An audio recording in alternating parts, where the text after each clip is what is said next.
Thank you for coming out. I'd like to introduce Mike Munger. He is professor of economics and political science at Duke University. He was the Libertarian Party's nominee candidate for governor of North Carolina in 2008. And please welcome me and give him a warm introduction.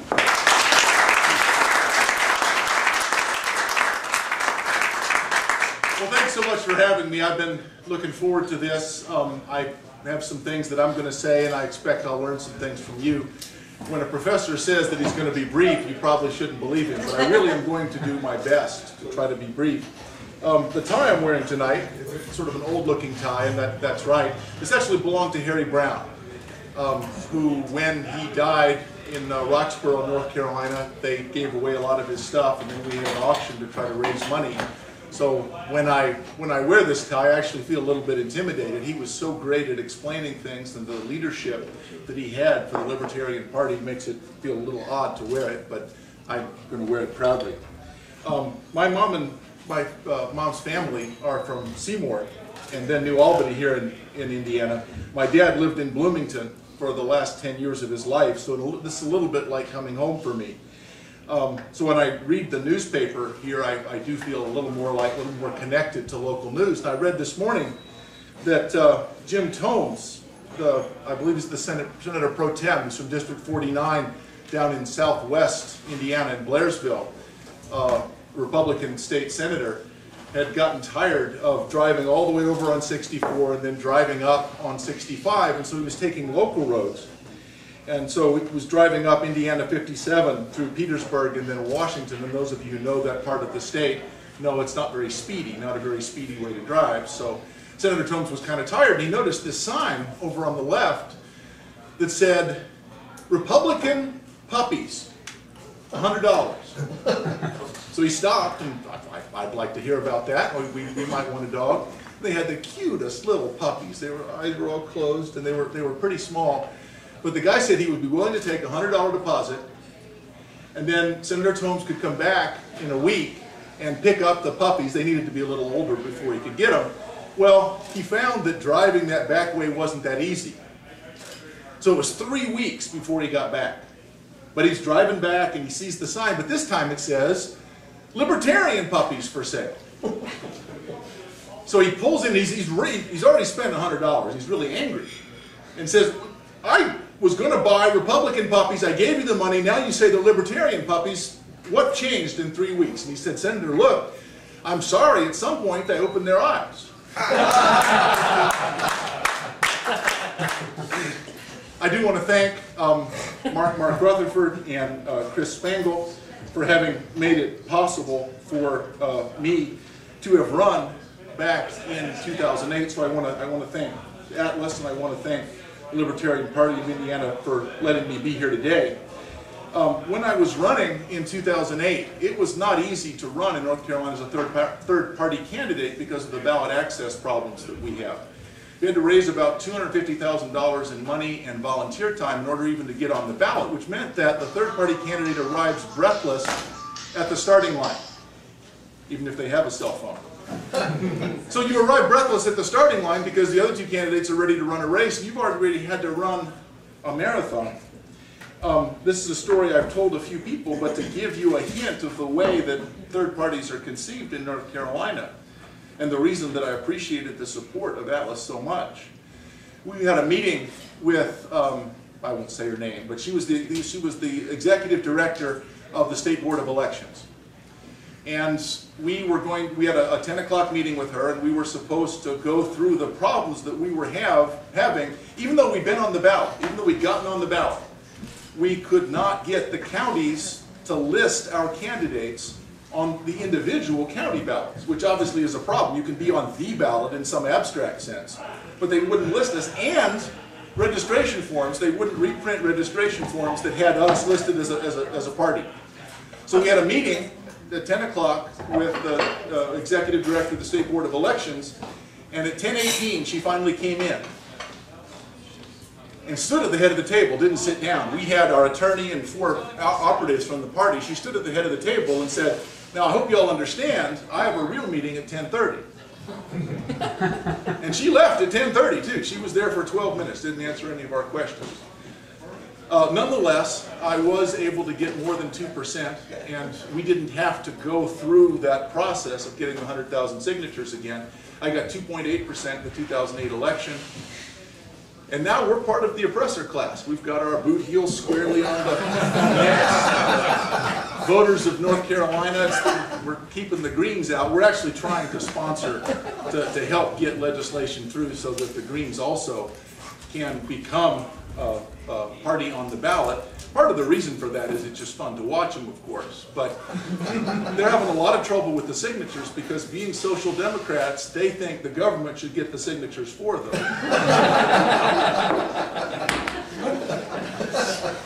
So true. They do, don't they? I'm trying to be funny, but I'm not kidding. Well, I came to talk a bit about the current economic situation, and I am going to go through this quite quickly. There were a series of meetings over the last couple of weeks about a grand bargain that was supposed to avert default. I'd like to compare that to a World Wrestling Federation match. Thank you. Did you not say those things that I'm trying to swallow? Well, I'm not saying that professional wrestling is fake, mind you, because I've had people threaten to fight me about that. Now, the U.S. government was not even close, it seems to me, to having scheduled furloughs or doing any of the things that they do with their employees when they're short of money. The Social Security Trust Fund, it was amazing to me that more fanfare was not made, more discussion didn't come up about the fact that the first thing that President Obama did was say, you know, if we default, we're not going to be able to pay Social Security to Grandma on August 3rd. Well, I thought there was a trust fund. In fact, on February 3rd, we were told by the Obama administration that this program is entirely self-funding. There's a problem with the trust fund. I don't know if there's not enough fund or not enough trust. But it would seem that someone has been fibbing to us about Social Security being a self-financing program. And I'm happy to talk more about that if you want. It's a complex problem, something that I've thought about quite a bit. But I'll put it off for now. Other thing is, and I think this is something you might not have heard of before, so I just wanted to spend a little bit of time on it. There's been no change in yields. There's been no sell-off on Treasury bonds. And the only thing that affects markets are things that are unexpected. The first rule of finance, and in some ways this is the only rule of finance, but the first rule of finance is, if people think something is going to happen, it already has. If people think something is going to happen, it already has. Now, I know that sounds like a Zen koan, something like, what's the sound of one hand clapping? The answer to that is Chris Dodd. Chris Dodd is the sound of one hand clapping, so we can lay that to rest. But anyway, my koan, my Buddhist Zen koan. If people think something's going to happen, it already has. Because expectations about the future are capitalized in the current prices of assets. Bonds are funny instruments. If prices go up, yields go down. And most of you probably remember from your economics classes, if yields are near zero, that means that prices are high. If there's a sell-off, though, yields are going to skyrocket. Well, if there's a threat of a default, in fact, yields are going to skyrocket. Yields on bonds are the sum of three things, which is very helpful if you're trying to use them as a diagnostic. First is the overall cost of funds. How much does it cost to borrow money? Second, inflation expectations. How likely is it we're going to see inflation in the near future?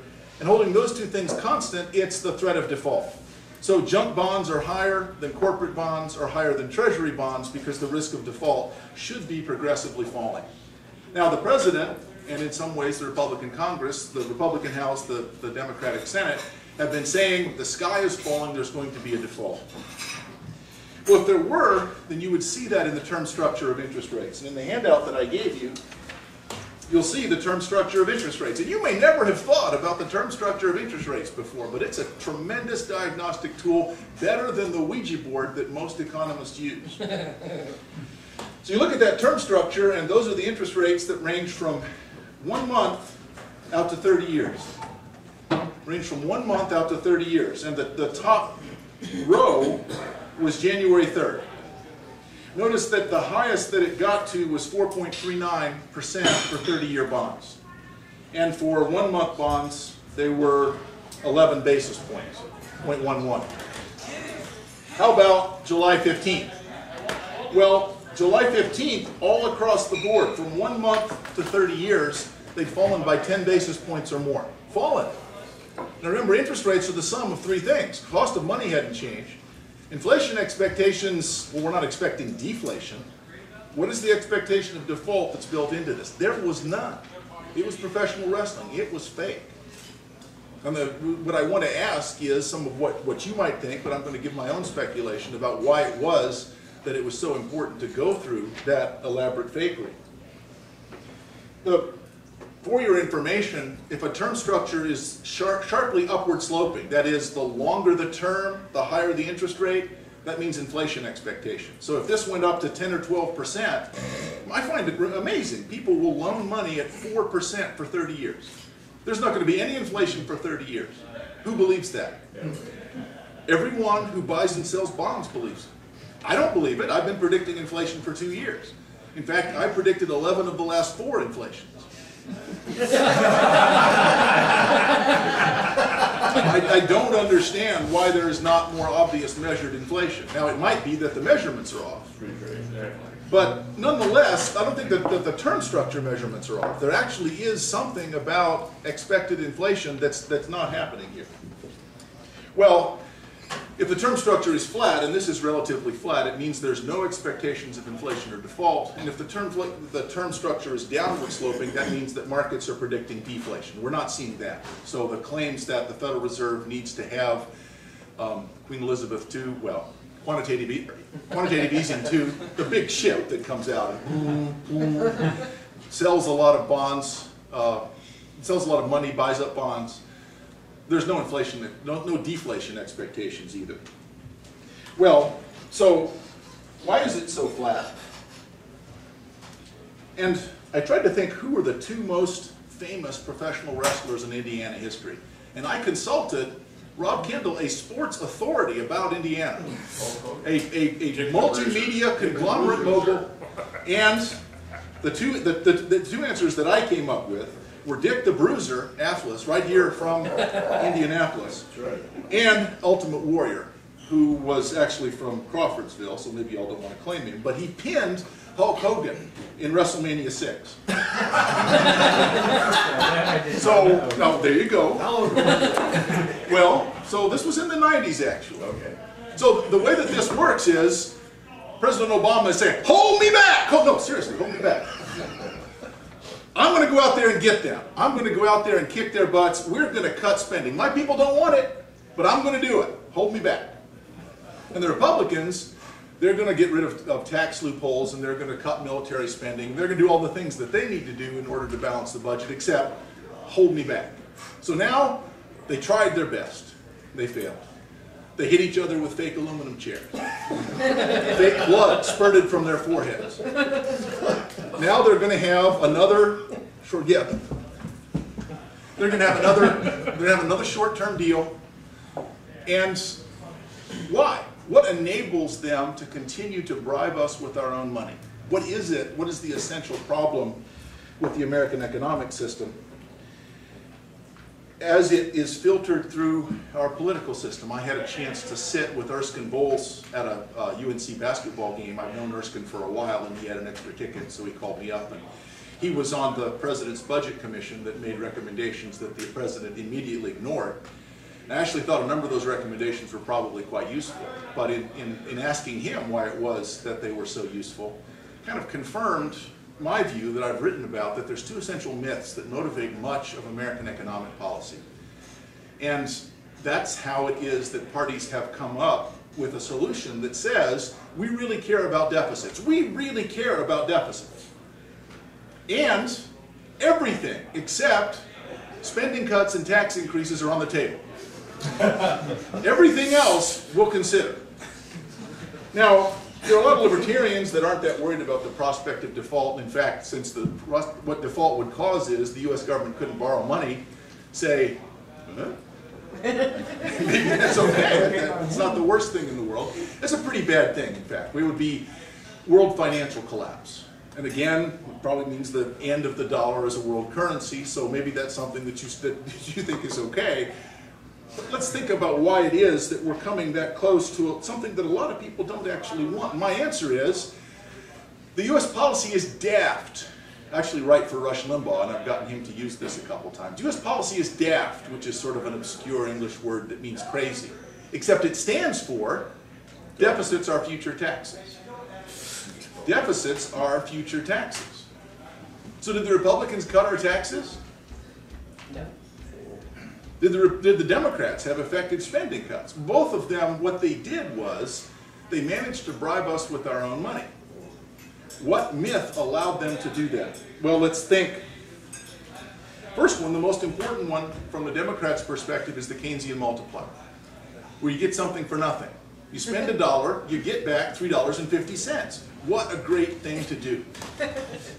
So presumably, Robert Mugabe is the most successful government in the world, because they have enormous deficit spending, and they do seem to get back $3. It's because they're printing them.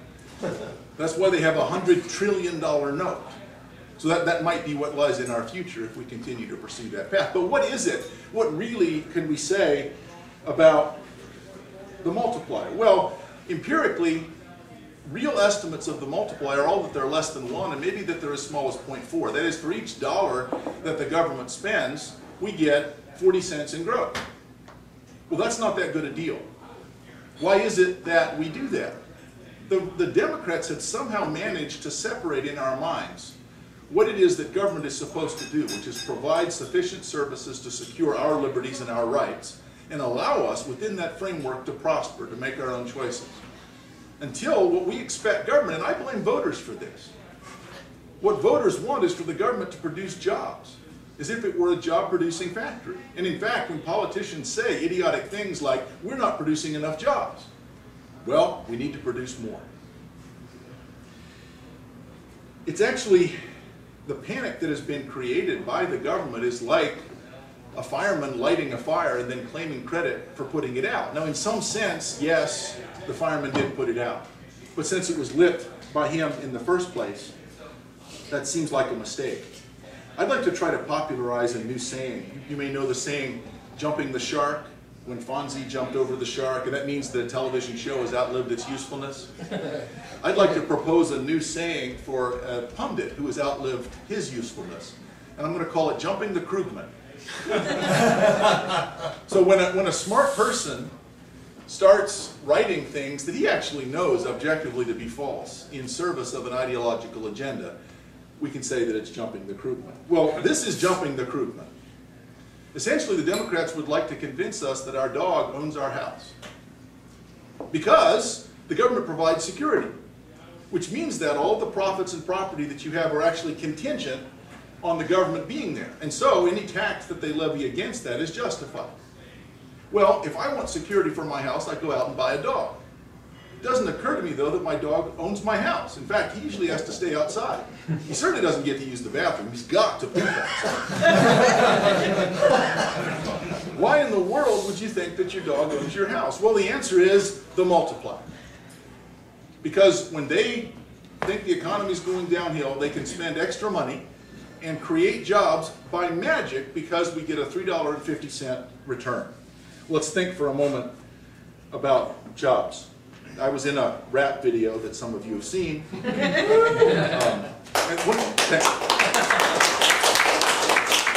of the lines in it was, if all would enlist in the Army and Fleet, we'd have full employment and nothing to eat.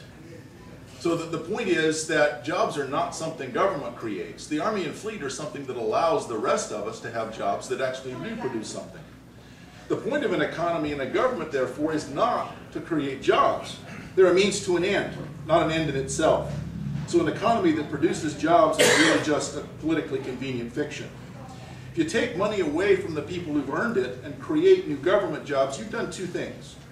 You've reduced the incentives to make the products and services that families need, and you've seduced an actual job seeker away from productive employment. Now, a lot of our government employees, our police, our military, firefighters, ambulance drivers, are crucial for the system to work. I want to honor the people who run towards the sound of the gunfire or towards the house fire. I don't want to discredit their service. I am worried that we think that the government is supposed to create jobs separate from the services that it provides. John Maynard Keynes actually said, what you should do is get jars full of money and bury them and let other people dig them up. That would in effect create jobs. He called it mining. Well, it's not mining if you bury the damn money in the first place. But he actually had the idea that it was a way of putting money in people's hands, and it would look like they were doing something because they had to dig a hole. So government jobs and necessary services for taxpayers have been divorced by that idea of the multiplier. So the real thing that we should worry about the spending creates jobs claim is that every time we hire someone for a government job just to create it and forget about the services the government's really there to provide, we're killing that person. It's like we're handing out cocaine or crystal meth. A good person, someone who with training and effort could actually have a productive place in society, is instead delivered into a soul-sucking bureaucratic job. Now, many of those jobs are useful. How would you tell? They're not the ones created by the multiplier. For sure, they're not the ones that are created by government jobs programs. They're jobs that are created because we've had to justify the service that they would be providing. This is one of my very favorite quotes in the world by a man named Wilhelm von Humboldt. It has two very distinctive things. First, it's by a German, the famous German libertarian. I think he's the one. Second, he was a sociologist. Contemplate that for a moment. So a German sociologist said this: we must not overlook here one particular harmful consequence, since it so closely affects human development. This is that the administration of political affairs itself becomes in time so full of complications, it requires an incredible number of persons to devote their time to its supervision, in order that it may not fall into utter confusion. So if you have a bureaucratic system, you're constantly having to hire new people to shore up the fact that no one actually has enough information to do their jobs. Now, by far the greater portion of these have to deal with mere symbols and formulas. Not only are men of first-rate capacity, this is the thing that's said, not only are men and women of first-rate capacity withdrawn from anything which gives scope for thinking and useful hands are diverted from real work, but their intellectual powers suffer from this partly empty, partly narrow employment. And that's from a book I recommend highly to you called The Limits of State Action. So the size of the government sector is itself a measure of how much the government is failing. Well, I said two myths, and there's another one. And that's the Republican myth. The Democratic myth, the multiplier, means that any spending that they have can be justified because it returns more than $1. It's a magic machine.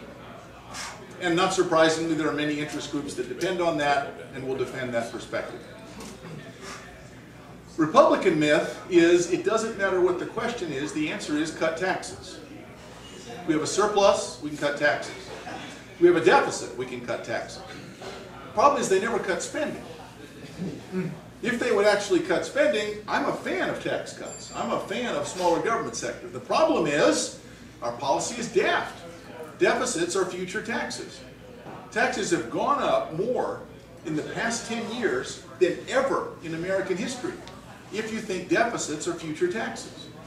Well, I have the second table on the handout is nominal and real U.S. federal spending per capita. A lot of people say, well, of course our government is bigger, but our population is bigger. All right, I controlled for that. And a lot of people say, sure, government's bigger, but there's been a lot of inflation. I controlled for that. So what's happened over time?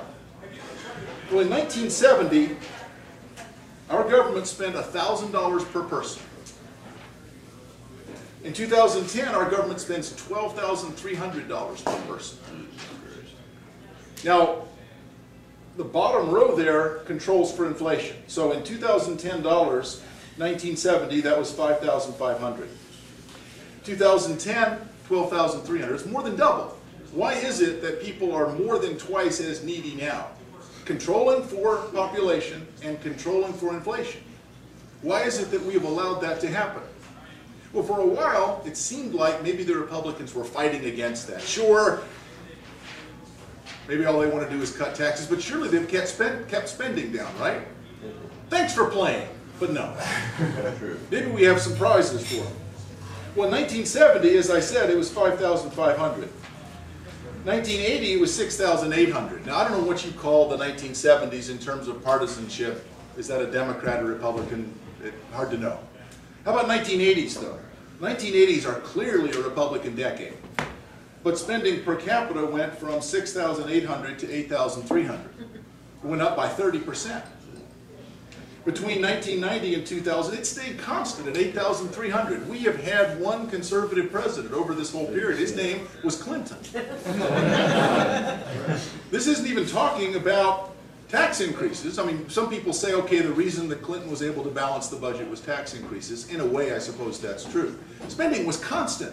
For 10 years, spending was constant. The big increase is between 2000 and 2010. We went from 8,300 to 12,300, almost 50%. An almost 50% increase in real spending per capita in just 10 years. Who was president?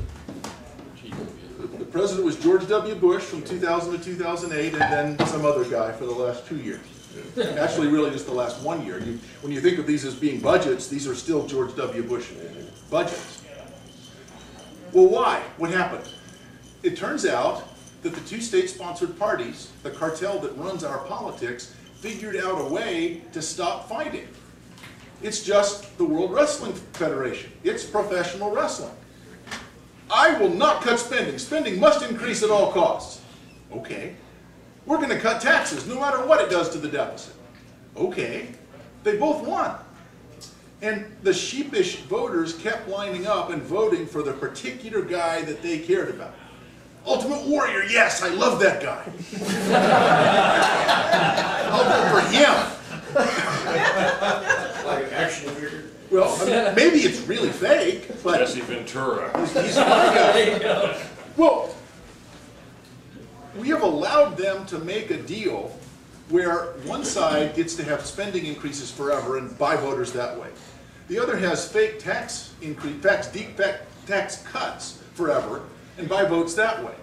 The result is a deficit because deficits are future taxes. Well, let me skip to the end. And I gave you a picture of the debt clock.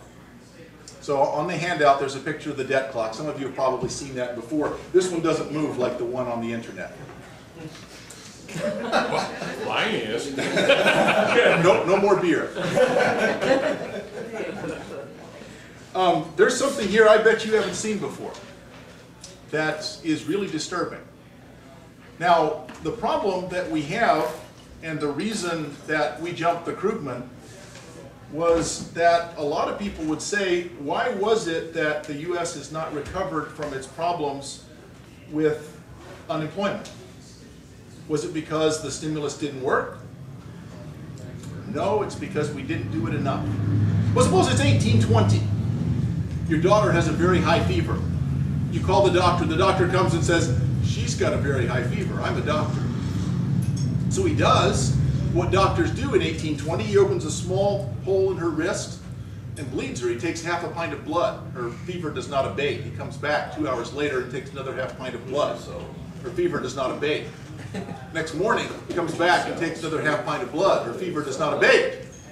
She dies. What do you conclude? We didn't bleed her enough. There's nothing you could do that would be enough. Well, our understanding of the macroeconomy is so primitive, it's really no different than our understanding of physiology in 1820. What Hayek called the conceit, the fatal conceit of planning systems is the belief that you have enough information to make changes like that. So it isn't that libertarians believe markets are perfect, it's that we believe they're so complicated that it's very difficult for them to be so bad that government cannot make them worse.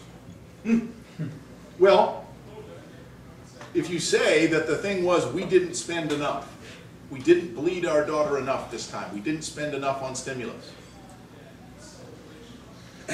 There's a little slot there for debt per citizen. U.S. federal debt per citizen is $46,500. Well, that's you've seen before. Most people don't pay federal taxes. 51% don't pay federal taxes. How about U.S. federal debt per taxpayer? It's the next one over. Oh, that's $129. Forgive me, $129,000. Okay. $129,000. So your children, your grandchildren, when they come into the world, owe $129,000 to people in China, Japan, Germany, people who bought up our bonds. So $129,000 is a whole lot of money. The question is, what can we do to try to solve that problem? Why is it that they're not represented? This, after all, is taxation without representation.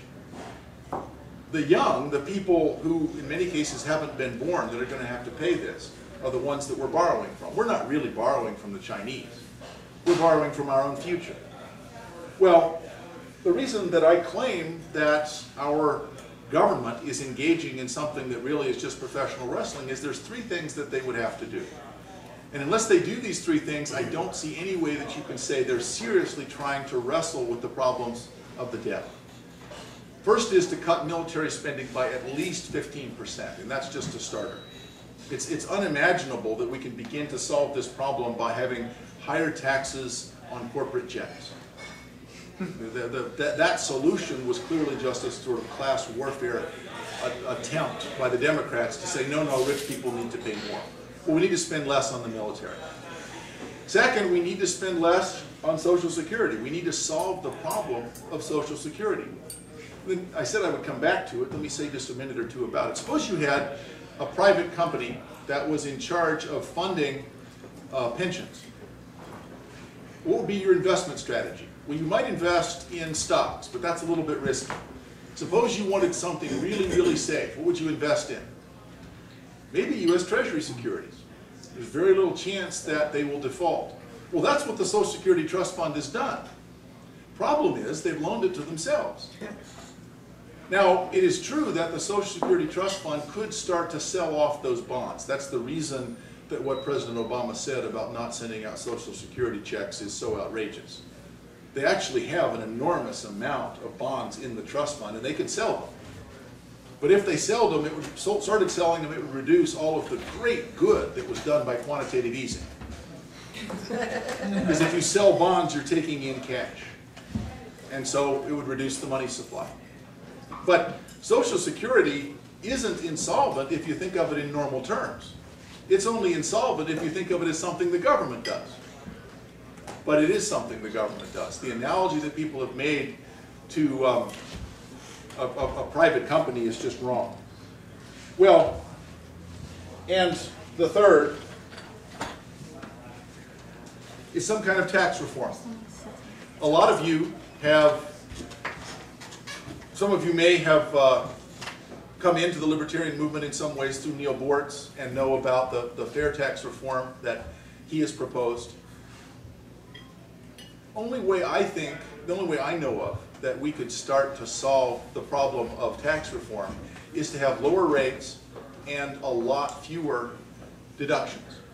The problem is now that we have very high rates and then we allow individual companies, individual wealthy people to buy themselves exemptions. Now, this is a lot like what brought in Europe the Reformation. If you committed a sin, you could just buy a dispensation from the Pope. Well, our tax system has become a very similar system. So we're looking for Martin Luther, who in my analogy would be a libertarian wrestler. Thank you very much.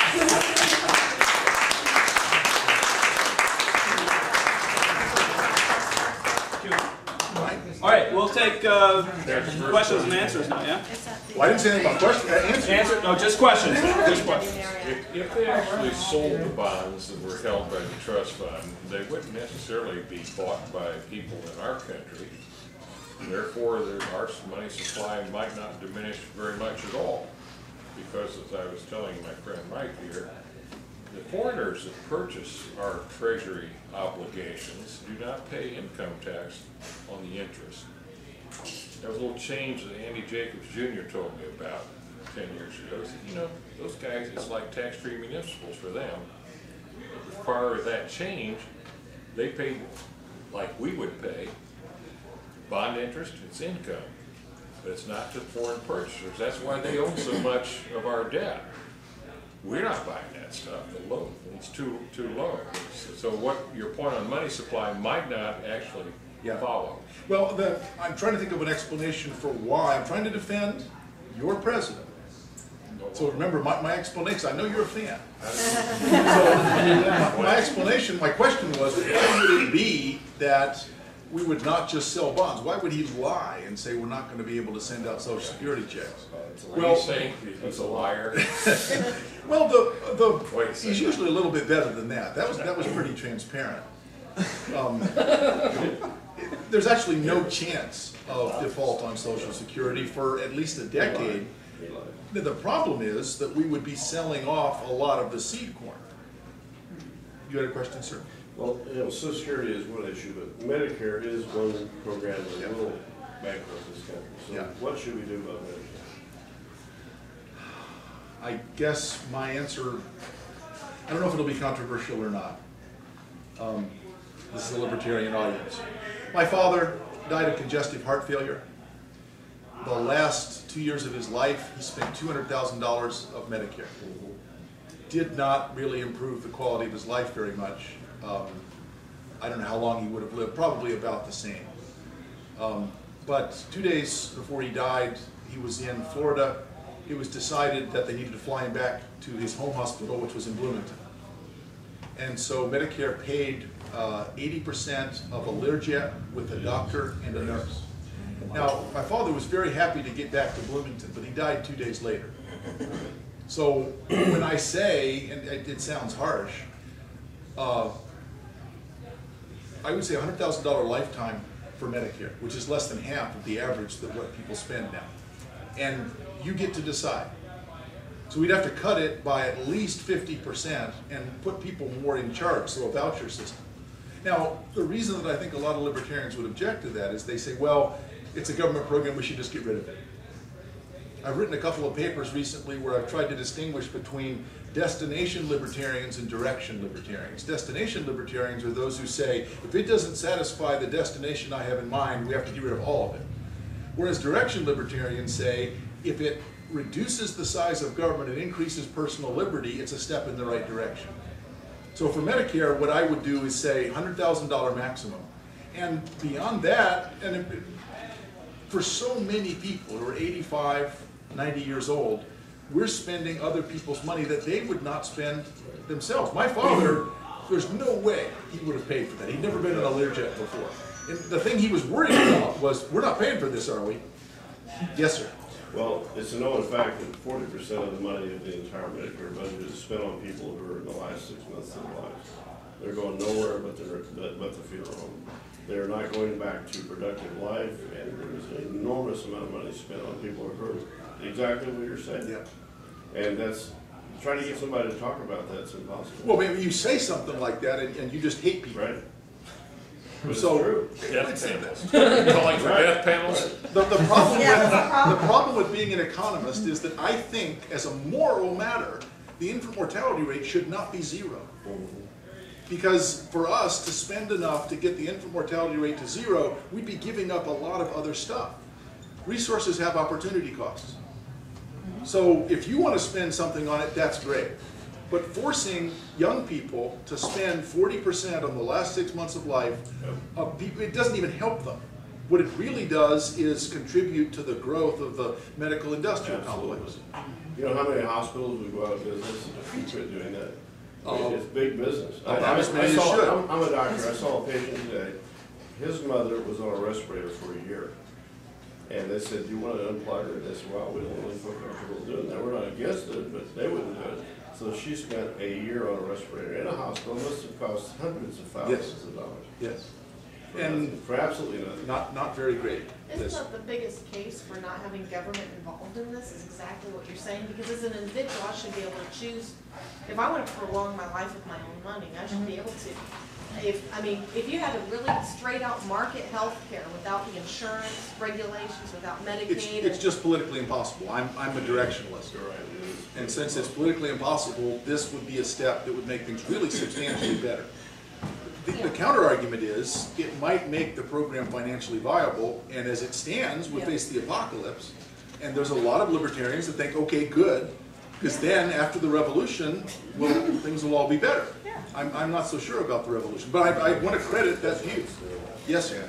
Well, why is it, and maybe this is obviously increasing this wire, but other than Nick Gillespie, Drew Carey, and John Stossel, why isn't these common sense messages ever making it to a newscast? They're starting to Invincible ignorance. I'm serious. I mean, a lot of times when I have these discussions, I'm a school teacher, and we have these really great discussions, and a lot of kids will openly wonder, man, I just wish there was something of a party that was financially responsible, but was still open-minded socially. And I'm like, there is. It's either Republican or Democrat. And we've had this discussion before. Why is, and again, as politically divided as certain news agencies are, why hasn't there been at least an end for libertarians to have some of their common sense messages be broadcast? I think the answer has two parts. I'll be brief. The first part is that for a lot of people in the media, if they were smarter, they'd have better jobs. That's an invincible ignorance argument. Oh, the camera's not on, is it? The second thing is, Yeah, tenure. if Coke, yes I do. If Coke and Pepsi were to say, how many soft drinks do we need? They'd say, 2 are probably enough. If Ford and General Motors were to say, do we need Toyota? Do we need Toyota? No, we don't need Toyota. Do they get to make their own antitrust laws? No. Do the Republicans and Democrats? Yes. They get to make their own laws, excluding other parties. They find competition extremely inconvenient. That's why that woman came in. And in fact, the charter for the State Board of Elections even says, this is the only nonpartisan agency in North Carolina. Not. What it says is it's the only bipartisan agency. We have both parties. All views are represented.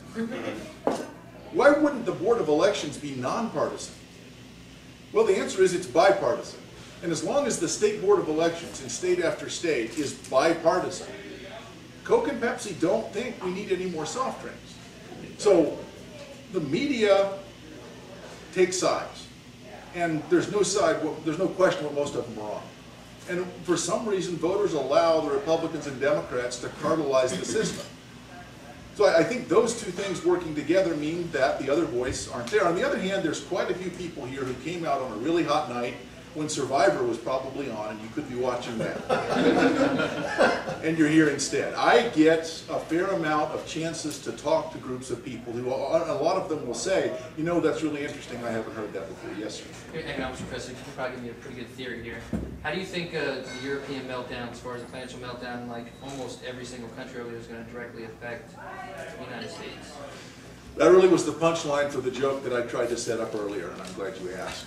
The question is, why are interest rates so low? And the answer is the euro is all covered with grease. Oh, that's going to be So the point is, we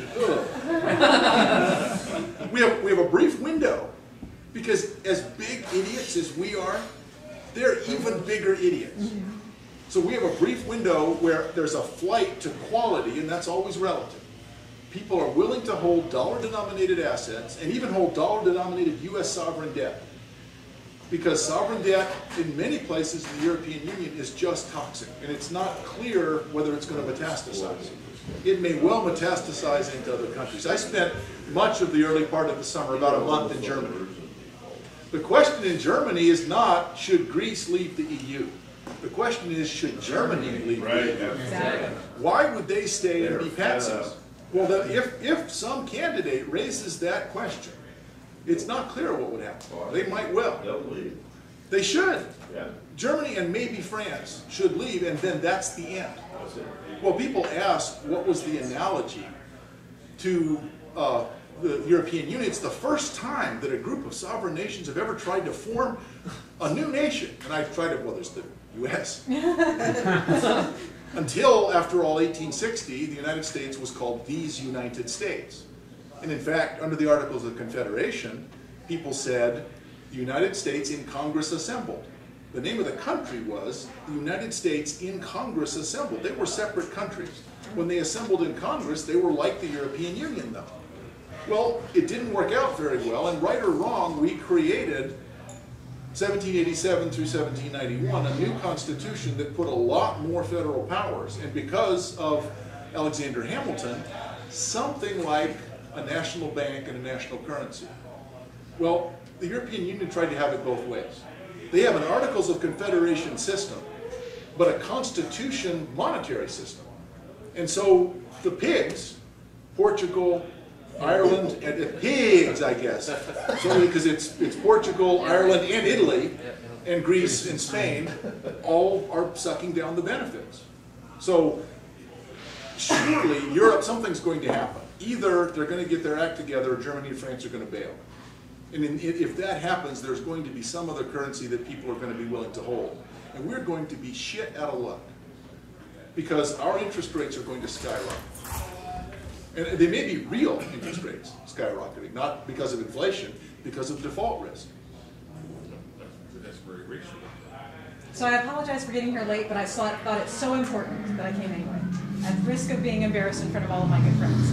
I would like your opinion as an economist, because I'm in the real estate investing industry, and we buy and sell houses. And what we usually do is use money from a private IRA to fund a deal. So we borrow out of our friend's IRA, we fund the deal. What has recently come out in the Federal Register in February is that the government is planning on taking our 401ks and IRAs and basically stealing them and then converting them into a GSA, a government secured annuity. You may be familiar with this. So it's my opinion, and I'd like your opinion as well, that what they will probably do is steal that money and use it to prop up the bond market. And of course pay off all their Wall Street buddies by creating a basket that's like a mutual fund, and that will then produce the money for the government secured annuity at a whopping 3%. So I was wondering, had you heard this, and is it your opinion also that something like this might be the scheme that holds up our bond market when foreigners aren't buying our bonds? I don't think you can really hold up the bond market that way. You may be able to forestall. This is safe, though. Yeah, it's safe if you get to government. 3%. So you're right, but it reminds me of a joke. Yeah. A firebrand socialist is standing in the town square, and he's holding forth against the evils of capitalism.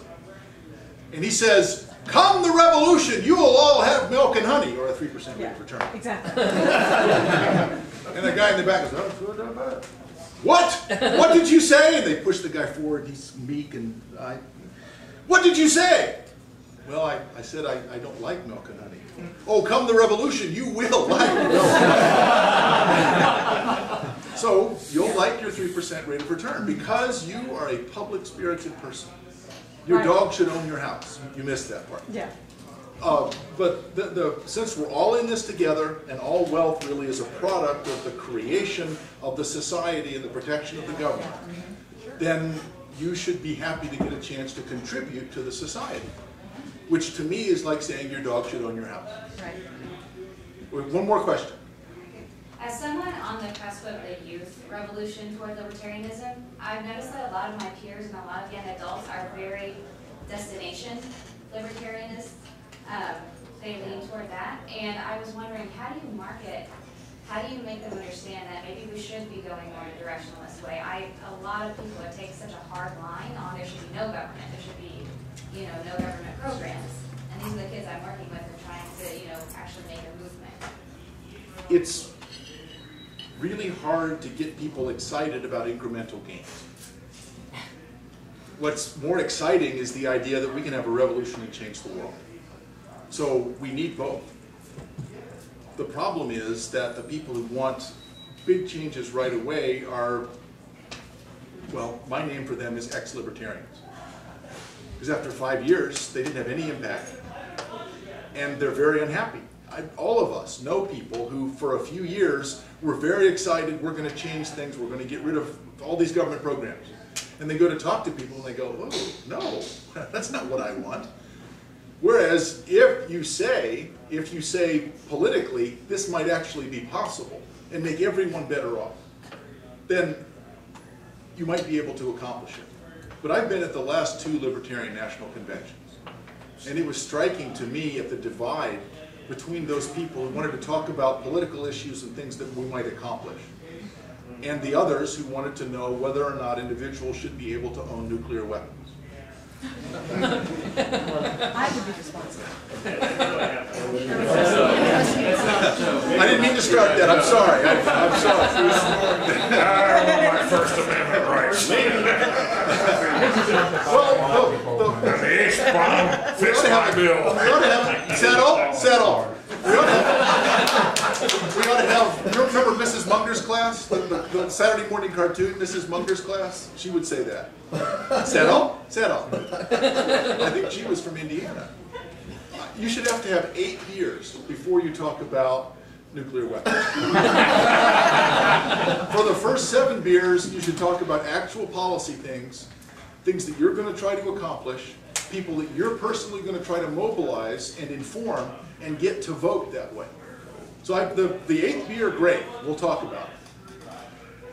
But I actually find that I was more successful as a Libertarian gubernatorial candidate with non-Libertarians. I had a lot of Libertarians tell me, I'm not voting for you. You're for school vouchers. You actually want school choice. There shouldn't be any public schools. And any program that allows public schools to continue, I'm not going to support. And so I'm going to write in Ron Paul. I'm absolutely serious. I'm absolutely serious. And he's actually for vouchers, interestingly. Mike, you're always welcome in Indiana. Yeah. Come on down. All right, well, thank you very much.